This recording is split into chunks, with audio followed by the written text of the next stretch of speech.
Police को बताएगी, police को बताएगी। जिंदा रहेगी तो पुलिस को बताएगी ना, न रहे बास न बचेगी बांसुरी। मैं तुझे खत्म कर दूंगा कमीनी।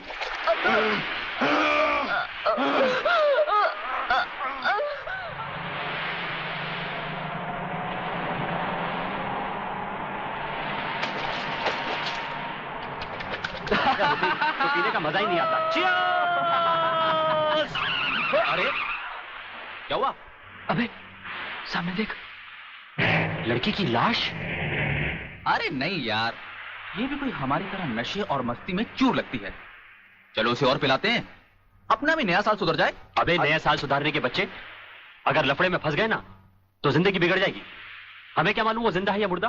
क्यों संजू? कुछ भी हुआ लोग, मगर इंसानियत के नाते उसे देखना हमारा फर्ज है। चलो चलो देखते हैं।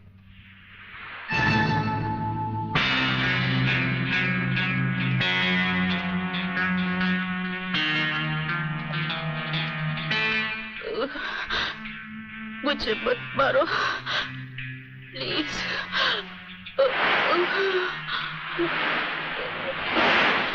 भगवान की मुझे मत मारो।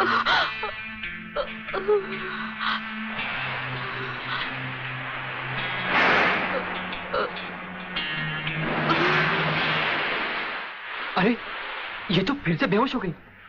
लगता है किसी ने इसे बहुत मारा है। चलो इसे अस्पताल ले चलते हैं। डॉक्टर साहब। यस, क्या बात है? डॉक्टर साहब ये लड़की बहुत सीरियस है, आप बचा लीजिए प्लीज। लड़की? कहाँ है लड़की? कौन है ये? हम नहीं जानते। तुम नहीं जानते तो इसे लेके क्यों आए हो? कहां से लाए हो? बीच से। ये हमें बीच पर बेहोशी की हालत में मिली थी। बेहोशी की हालत में?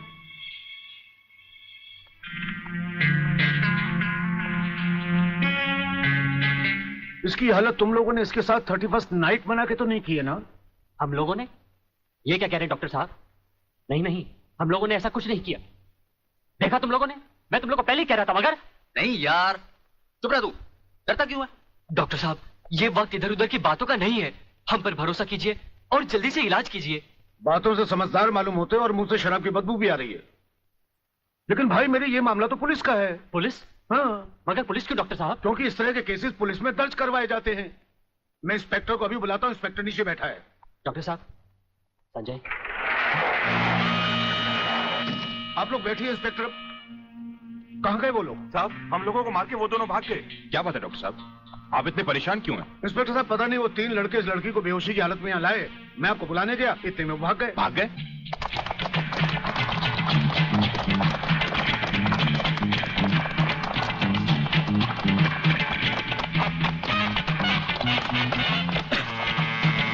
अरे जल्दी कर।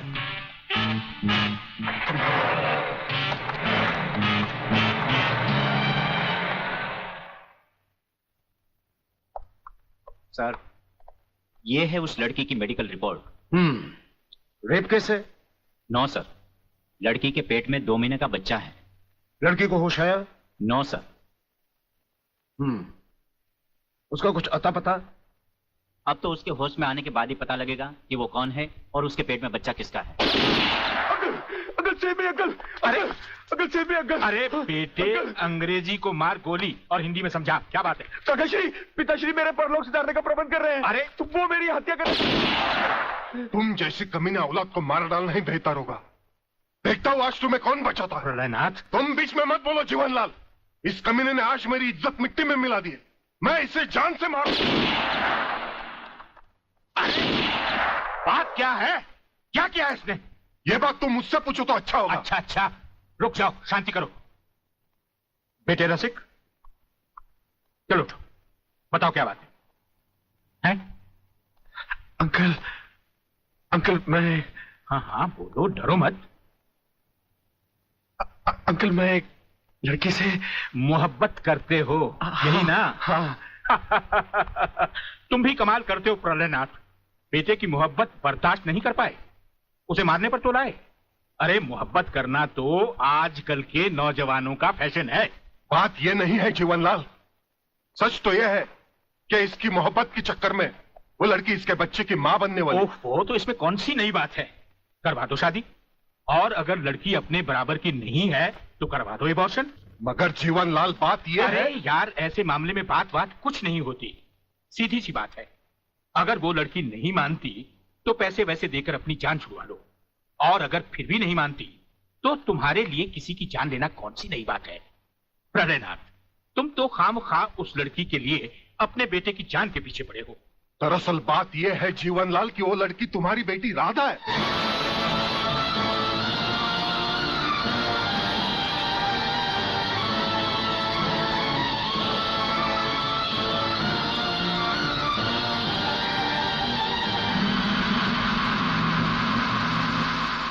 सारी चीजें दर्ज कर ली? जी साहब। और हाँ, इस डेड बॉडी को जल्द से जल्द पोस्टमार्टम। साहब, ये पर्स मिला है।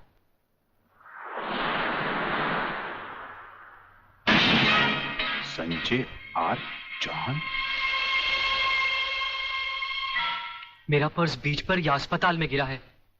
अगर वो पुलिस को मिल गया तो कहीं हम फंस ना जाए। नहीं यार, अरे जब हम लोगों ने कुछ बुरा किया ही नहीं है तो हम फंस क्यों जाएंगे? अरे मैंने पहले ही कहा था कि इस चक्कर में मत पड़ो, उल्टे फंसेंगे। लेकिन मेरी सुनी किसने थी? मैं कहती हूँ डर डर के कब तक ये बात सबसे छुपाते रहोगे। चलो माँ जी को सब सच बता देते हैं, सब ठीक हो जाएगा।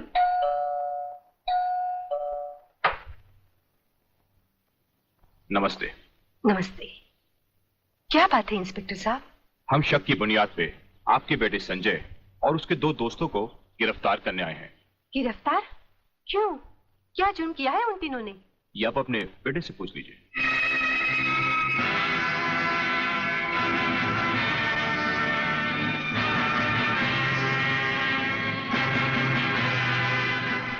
वाह गोटिया वाह, क्या खुशखबरी लाया है। डीआईजी रुद्र प्रताप का बेटा पुलिस के फंदे में।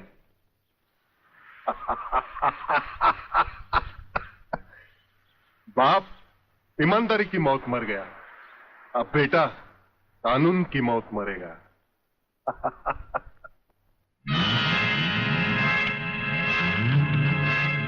गोटिया आप देखना, मैं इस चश्मदीद गवाह को ऐसी मौत मारूंगा कि उसकी आंखें मुझे पहचानने से पहले ही बंद हो जाएगी। तुम उस डॉक्टर को खरीद लो और रिपोर्ट तैयार करवाओ जो मैं चाहता हूं। यह समय सोचने का नहीं है बेटी, यह हम दोनों की जिंदगी और मौत का सवाल है। पिताजी, पुलिस पूछेगी तो मैं क्या बताऊंगी? किसका नाम लूंगी? पुलिस को तुम ये बताना कि तुम्हारे साथ बलात्कार हुआ है। हाँ बेटी, बलात्कार। प्रलयनाथ की प्रलय से बचने का ये एक ही तरीका है। तुम उन्हीं 3 लड़कों का नाम पुलिस को बता देना जिन्होंने तुम्हें अस्पताल पहुंचाया है। पिताजी, लगता है पापियों के साथ रहकर आपका दिमाग भी उन्हीं की तरह हो गया है। आप ये कह रहे हैं मैं उन लड़कों को फांसी के फंदे तक पहुंचा दूं जिन्होंने मेरी जिंदगी बचाई? नहीं पिताजी, मैं ऐसा हरगिज नहीं करूंगी, हरगिज नहीं करूंगी। बेटी, इतिहास गवाह है, आदमी ने अपनी जान को बचाने के लिए अपने ही भाइयों की लाशों को कुचला है। ये दुनिया का नियम है बेटी। फिर वो तीनों हमारे लगते भी क्या हैं? अगर उन्हें फांसी लग भी गई तो हमारा क्या जाएगा? बेटी, उन लोगों की जिंदगी से कहीं ज्यादा कीमती हमारी जिंदगी है। पुलिस को वही बताना जो मैंने तुम्हें कहा है। मगर गुप्ता जी, किसी के सपने पूरे करने के लिए किसी के अरमानों का गला तो नहीं घोटना चाहिए। ये पाप है। राधा तो प्रेग्नेंट है और आपने पैसे के लिए उसके बलात्कार की गलत रिपोर्ट तैयार कर दी। तुम मेरे सीनियर हो या मैं तुम्हारा सीनियर, पेशे का सबक मुझे मत सिखाओ, समझे? सीनियर और जूनियर का मतलब ये तो नहीं सर कि आप कुछ भी करें और मैं चुपचाप देखता रहूं। ऐसा कभी नहीं होगा। मैं आपकी गलत रिपोर्ट पर हरगिज साइन नहीं करूंगा जो उन 3 निर्दोषों को फांसी के फंदे तक पहुंचा दे। डॉक्टर सिन्हा, आज से 5 साल पहले डॉक्टर श्रीवास्तव ने इसी तरह की एक गलत रिपोर्ट पर साइन करने से इनकार कर दिया था। गुंडा स्वामी के आदमियों ने उसे 6ठी मंजिल से नीचे फेंक दिया और पुलिस ने उसकी मौत को आत्महत्या समझकर उसकी फाइल हमेशा हमेशा के लिए बंद कर दी। अगर तुम भी उसी राह पर चलना चाहते हो तो एज यू विश। इंस्पेक्टर साहब, मैं कहती हूँ ये कहाँ का न्याय है? कैसा कानून है जो 3 मासूमों को सोचे समझे बिना हवालात में बंद कर दिया? मैं पूछती हूँ क्या हो गया है इस देश के कानून को? अगर पुलिस वाले इस तरह पुलिस स्टेशन में सोते रहे तो निर्दोष लोग जेल में नहीं जाएंगे तो कहाँ जाएंगे? उठो। कौन तुम? नींद की गोली खाकर सोया है या गांजे की? दिखता नहीं क्या? लड़की हूँ मैं, आलोक की बहन, जिसे तुम्हारे कोई बहादुर इंस्पेक्टर ने बलात्कार के जुर्म में पकड़ा है। कहाँ है वो इंस्पेक्टर? मैं उससे मिलना चाहती हूँ। सलाम साहब। साहब? अच्छा, तो आप ही हैं वो साहब। मैं पूछती हूँ, तुम पुलिस वालों को हुआ क्या है जो गुनहगार को निर्दोष और निर्दोष को गुनहगार समझ लेते हैं? सुना था कानून अंधा होता है, मगर तुम्हें तो भगवान ने एक नहीं दो आंखें दी हैं, और वो भी चील की तरह मोटी मोटी। क्या वो तीनों तुमको किसी भी तरह से बदमाश लगते हैं? अरे मेरा भाई आलोक, वो तो किसी लड़की से बात करते हुए भी कांपता है। वो किसी पे बलात्कार क्या करेगा? खाक। वागले बेटे, ये तो लाल मिर्च है तीखी तीखी। हाथ लगाओ तो हाथ चले, मुंह लगाओ तो मुंह चले, दिल लगाओ तो दिल चले। ये तेरी बीवी बनने के लायक है। अरे इस तरह घूर घूर के क्या देख रहे हो? पहले कभी लड़की नहीं देखी क्या? लड़कियां तो बहुत देखी, लेकिन तेरे जैसे तीखी पहली बार देखी। क्या तीखी? क्या नाम है तुम्हारा? शांति शांति शांति शांति शांति शांति। वाह, क्या कमाल का नाम रखा है चुन के माँ बाप ने, शांति, जो इस देवी के चेहरे और जुबान से शहद की तरह टपक रही है। हाँ? हंस क्या रहे हो दांत निकाल कर? मुझे अपने भाइयों से मिलना है। हवलदार, मिलने दो इसे। साहब, उन तीनों को अस्पताल ले गए हैं शिनाख्त के लिए। संजय चौहान, आलोक वर्मा और अली खान, यही वो 3 लड़के हैं जो आपको अस्पताल में छोड़कर भाग गए थे। क्या इन्होंने आपके साथ बलात्कार किया?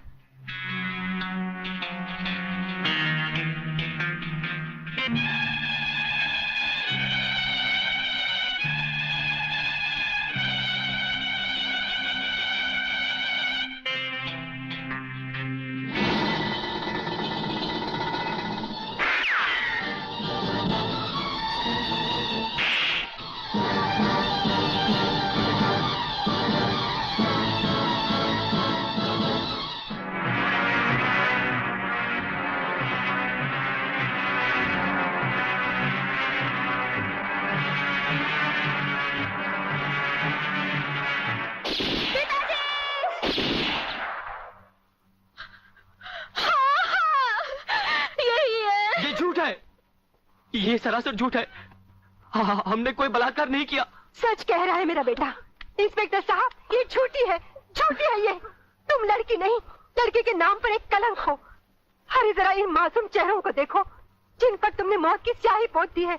इनकी सहमी हुई आंखों को देखो जिनमें तुमने मौत की दहशत भर दी है।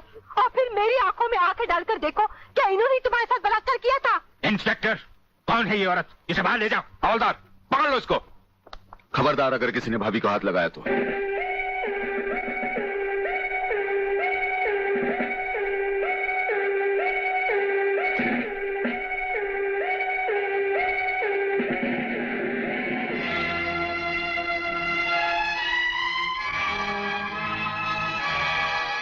इंस्पेक्टर फादले, आप जानबूझकर अनजान बन रहे हैं। आप अच्छी तरह जानते हैं कि ये डीआईजी रुद्र प्रताप चौहान की पत्नी है। याद है डीआईजी रुद्र प्रताप चौहान, जिनके अंतिम संस्कार पर आपने लंबा चौड़ा भाषण झाड़ दिया था, जो आज भी हम पुलिस डिपार्टमेंट के लिए आदर्श है, उनकी पत्नी है। तो ये भी किसी मामूली आदमी की बेटी नहीं है। ये इस राज्य के मंत्री जीवनलाल टंडेल की बेटी है। और जानते हो इन तीनों ने इसके साथ क्या अनर्थ किया है? कुछ नहीं किया। ये किसी की साजिश है जिसमें इन तीनों को फंसाया जा रहा है। लेकिन मैं भी दूध का दूध और पानी का पानी करके रहूंगा।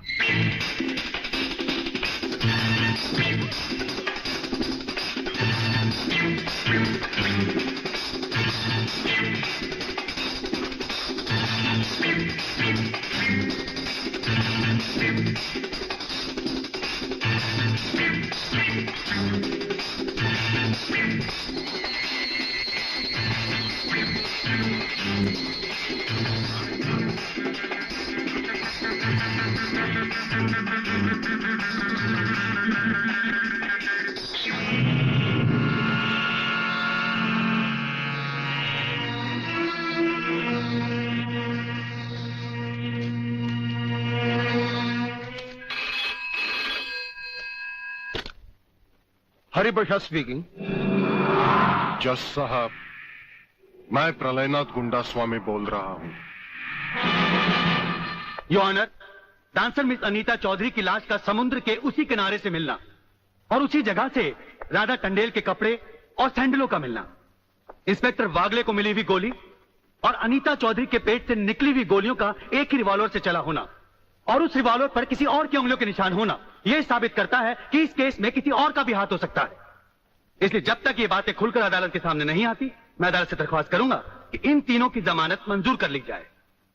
योर ऑनर, मेरे फाजिल दोस्त ने बड़ी आसानी के साथ कह दिया कि इस केस में किसी और का हाथ भी हो सकता है, लेकिन ये बात कहते हुए मेरे फाजिल दोस्त भूल गए कि अनीता चौधरी की लाश के पास संजय चौहान का पर्स भी मिला है। Your honour, miss Radha Tandel जिनके साथ बलात्कार हुआ, उन्होंने